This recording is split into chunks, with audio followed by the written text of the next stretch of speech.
Hi, I'm Prashant Yadav. I work at the Davidson Institute. We have with us today Arianna Legovinni. Arianna is the head of the Development Impact Initiative at the World Bank. Welcome, Arianna. Welcome to the University of Michigan. Welcome to the William Davidson Institute and the Ross School of Business. It's a great pleasure to have you. A lot of debate, Arianna, in the last decade is starting to focus on aid effectiveness. Are we doing it right? Are we doing the right things? Are we creating programs appropriately? And a lot of people have started asking the question, are we getting enough value for money in our aid programs? And the bank is clearly a leading institution in development aid and effectiveness. And your program, which is DIME, focuses on ensuring that we get better value for money in such programs. So tell us a little bit more about how the program is designed, what is the genesis of this, and what are the kinds of key themes that you all focus on? Thank you, Prashant. We started about in 2005 with a new model on how to do development policy. This is really not a model about doing more studies or impact evaluation. It's to try to build the institutions on the ground, especially our main clients, which are government agencies and partners, to think about how to design policy and implement policy in a way that would secure better results. So we're using connecting the researchers, very good researchers from all over the world and from within the bank, to help policymakers do policy differently. How so? We work with programs at scale, try to understand what they are trying to achieve, and induce them to experiment with different ways of doing things, to understand what delivery mechanisms and what ways of getting people to do the things we need them to do to achieve results work best. We use impact evaluation not to measure value for money. We really use impact evaluation to understand how to get value for money. And this is something that it's pretty much of a shift in a paradigm of how evaluation was used or is used even today. The shift is basically use impact evaluation in a way that really provides a service to policymaker in understanding the answers to decisions they have to take 6 months from now, 12 months from now, 24 months from now. In a way, it's a way of helping them making more rational decisions about the ways to do things that seem to work better. And so we focused a lot, not so much on what policies are implemented, but how to implement them in a way that secures results. Great, and this is exciting in several ways. I think one, historically, people used to think of impact evaluation as when a philanthropic organization or NGO or a multilateral, bilateral aid agency thinks about a development program, they would say, at the end of this or at some period during the life cycle of this project, we want to go and evaluate and understand how much impact we've had. But you are referring to a paradigm in which it's not about how much impact we've had, but rather asking the question, how can we maximize our impact, and doing this during the life cycle of the project? Does it create some kind of tension with the conventional thought, which is we'll design the program, let's see what happens at the end of it, versus actively working with the program design aspect and saying, how can we make this program work better? Does it create any kind of conflict or friction? With the policymakers? With the policymakers and also the agencies that are running or designing such programs conventionally? Well, so, in the past, the development business was to get people highly skilled and experts to go around the world and provide their knowledge and opinion to countries and which policy they should be implementing. It was a very top-down system. We think this is kind of a reversal of that system, where we provide our analytical skills, our knowledge, everything that we know, but we put it at the service of local policymakers to help them decide for themselves what it is that they would like to implement, try out, and we provide the support needed for them to learn in time what it is that works for them. And so really empower the other side to be active and in control of their own development. This is a model that is very attractive to our clients, and I think a better model in terms of being very honest about what we actually do know and what we don't know. What we know comes, globally from different experiences, and we can gather understanding and knowledge and bring it to the client, but not as a solution, but just as options for them to kind of consider and think critically about their own situations. And then in time, working with them throughout the design and implementation of policies, actually measure very rigorously through random control trials and very rigorous causal inference, provide them with the information that they need to make further decisions. And so I have many examples where our clients have taken the opportunity to see this as a way to move their policies forward in the right direction. One that I always like to mention is somebody we've worked with since 2008, which was the Ministry of Health of Senegal. We started with one experiment, randomly phase in a new HIV prevention policy. The initial plan was to replace the old policy with the new, as we all always do. But they agreed that phasing in the policy could be an interesting option to be able to measure the old and the new side by side. And what they found out was that these two policies were actually complementary, not substitutes.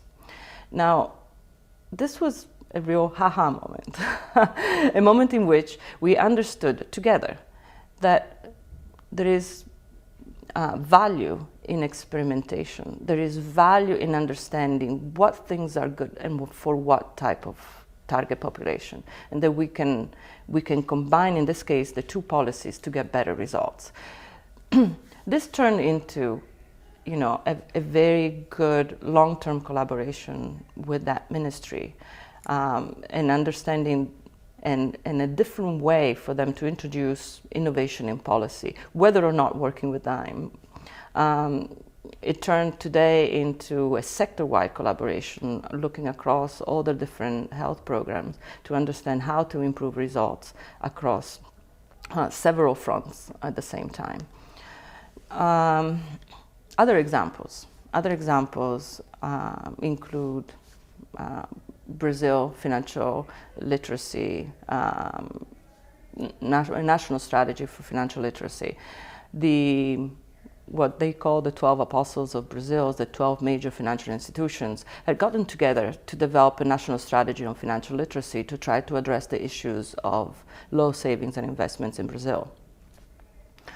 Well, they worked 4 years developing a very interesting program for financial literacy, and then they called on us to come and help them evaluate the first large pilots in public high schools. They used the evaluation not in a traditional way, kind of ex post facto, figuring out how much they had delivered, but really as a stepping stone to provide a different level of information to a public debate within Brazil on the need for better informed citizens who could take better intertemporal decisions and invest in their future. The results of the evaluations were aired on national TV, national radio, across the national newspapers of Brazil. And the idea was to make people understand that a program such as that could actually change knowledge, attitudes, and behavior of the Brazilian population. So they used it politically to get buy-in, more resources, and the willingness, for example, from the Ministry of Education to scale up the program throughout the Brazilian public high schools. That is fascinating. So we oftentimes struggle even with OECD country governments and the fact that they don't use evidence in policy design as much as we would like them to, and oftentimes it's about political decisions and opinion-driven decisions. So you're giving examples of two developing country governments which have made evaluations and evidence to be actively a part of their policy design and implementation process. One of the challenges that we hear from young researchers who work on development impact evaluation is, in order to do it at a large scale, you require investment of time and effort, continuing dialogue with the country government or other actors.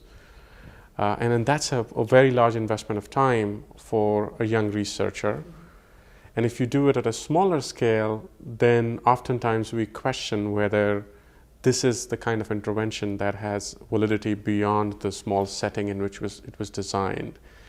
So what opportunities does DIME present to researchers working on development economics or the field of development more broadly to collaborate and leverage the scale and the fact that the World Bank has a continuing dialogue with country governments to their advantage? Mm-hmm.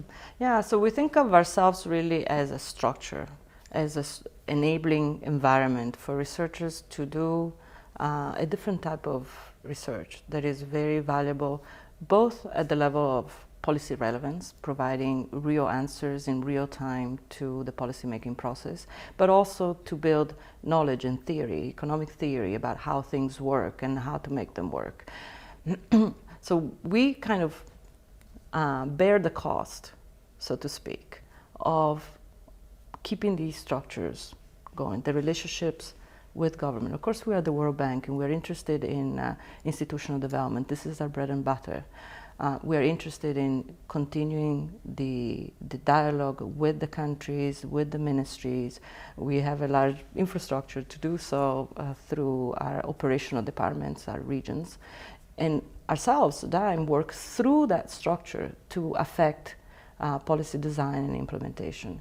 And so we attract researchers, both within the bank and from external university institutions, to work with us to provide the services that they are best specialized to provide.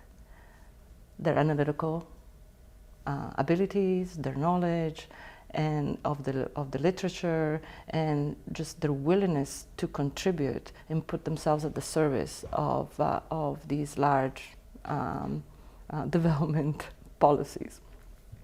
Now, a researcher, of course, has somewhat different incentives, the publications, and and having a good flow of research coming out. The type of work that we do takes a lot of time and effort. Everything is in collaborations, negotiated, and it takes quite a bit of time to actually deliver. I think, as you say, the results from it are very important because they are relevant, at scale, representative of the institutional environment in which we work, and so the answers that we provide through our research are actionable, meaning they can be relied upon to take decisions and actions that we believe will go in the right direction in terms of improving lives of people on the ground. At the same time, we're kind of taking up the cost from the researchers to do the kind of interaction on a constant basis on his or her own. And so really bring them in for what they are best at. So we are very open to collaborations with different universities, both universities in the United States as well as everywhere else in the world. And we work with about 100 different institutions currently around the world. Great, and at the business school, we also work extensively on enterprise-led development and the role of a company in making sure development happens. And there's a continuing debate about what is the role of a company. Is it limited to corporate social responsibility? Is it about designing business models that can, on a much larger scale, cause development? And as companies design these programs, often in collaboration with NGOs, sometimes in-house, what opportunities can they get of collaborating with DIME and saying, we currently don't do such a rigorous evaluation of our programs. Can we borrow some? Can we learn some? Can we work together with DIME? Are there examples of that, or how does that structure work? Oh, that would be very welcome. Absolutely welcome. So we work, in the case of the Africa region, we have worked with telecom providers to do messaging to people.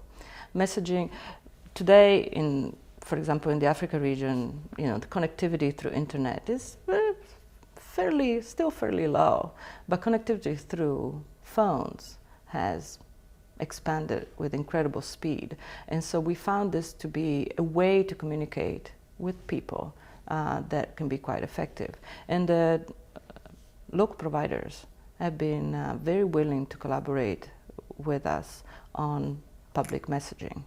One example is the messaging on what we call mobile health, to help people adhere to their treatment or remember their visit schedules.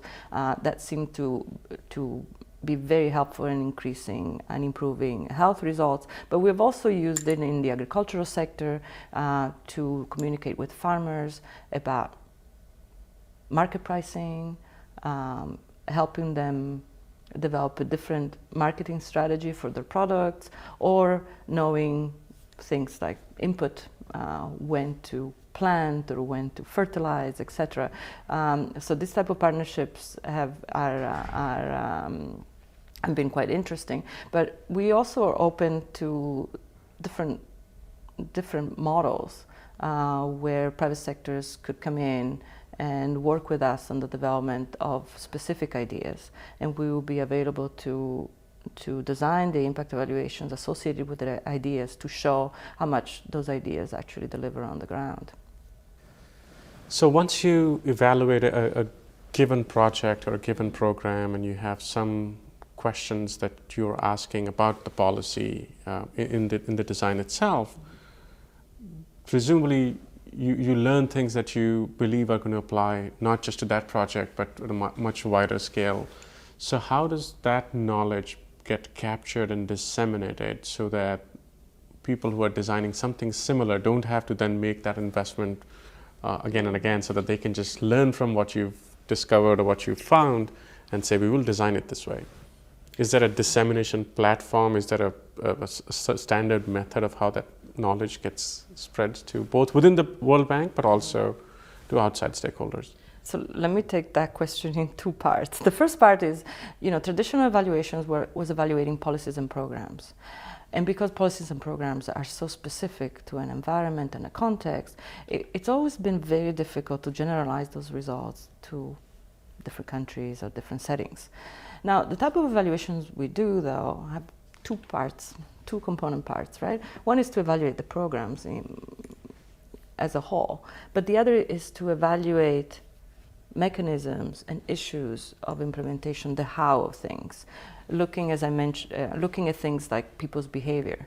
Now, we find that type of evaluation really builds theory, builds our knowledge about people's behavior, reactions, ways of enticing them, participating, securing sustainable adoption of technology, etc., etc. And so those findings are more likely to result in actual knowledge, meaning actual things that we can spread across different clients. And I'm talking about different clients in terms of different country clients as well as across different sectors. So let me give you an example of that. In the financial, behavioral finance literature in the US, it was found that pre-commitment savings accounts allow people to save more. When people pre-commit to a certain saving schedules, they save more. Now, one of our researchers in the research group, Xavi Hine, he took this idea to the field in the agricultural setting and tested out the possibility of providing pre-commitment savings accounts to farmers. Farmers have major issues with investment in their land. Their resources are bulky, are collected at harvest, sometimes elapses, and then they have to invest at planting. And within this period, particularly within an environment of low income and a lot of competitions for extracting rents from farmers' activity, they often end up at planting without any resources. And so he found that providing pre-commitment savings accounts can increase investments in agricultural land increase it by an order of 30% and increases agricultural productivity by 30% in the first planting year.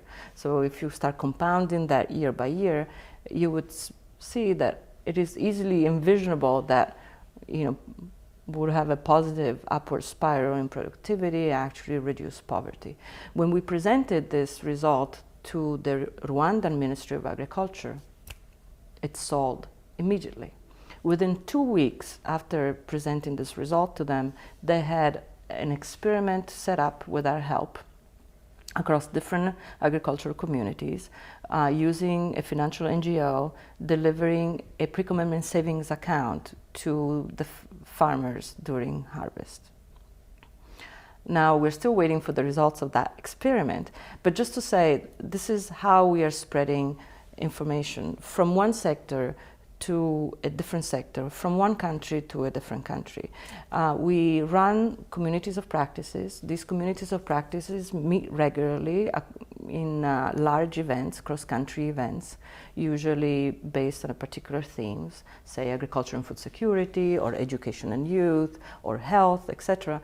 And these clients, these ministries of agriculture, or ministries of education, or ministries of health, come together on a regular basis to discuss not only results from around the world, but their own results, and share and compare notes with other country partners, so that we create a dynamic community that exchanges evidence and information about what works, how to make it work, what ideas are out there, both within a sector and across sectors. Thank you, that is fascinating. So for people who are working on development, any messages you want to convey about why impact evaluation, what is the value in it for them, not just those who work with governments, but also those who work with NGOs or social enterprises? What would be your short message to them? I always say I don't like to talk about impact evaluation. That's what I do. I think we have a window. I think what impact evaluation is really a tool behind development policy. It's something that we use to help people get to where they want to get. And so it is actually the light at the end of the tunnel. It helps people hope that they cannot only kind of improve things over time, but that they can find radical solutions to their problems. And so what we see all across the world, and in the enthusiasm of our clients to try things out and actually figure out what works for them, an enthusiasm and a motivation to do more. We're very excited. I always say people in this area work 18 hours a day, not because they want one more study to be done, but because they believe that we can change things, we can find solutions, and we can not weave from dime, but help people get their own solutions to their own problems. So it is a very big motivating force. Thank you so much, Arianna. Thank you for sharing your insights and for coming and visiting us here at Michigan. Thank you.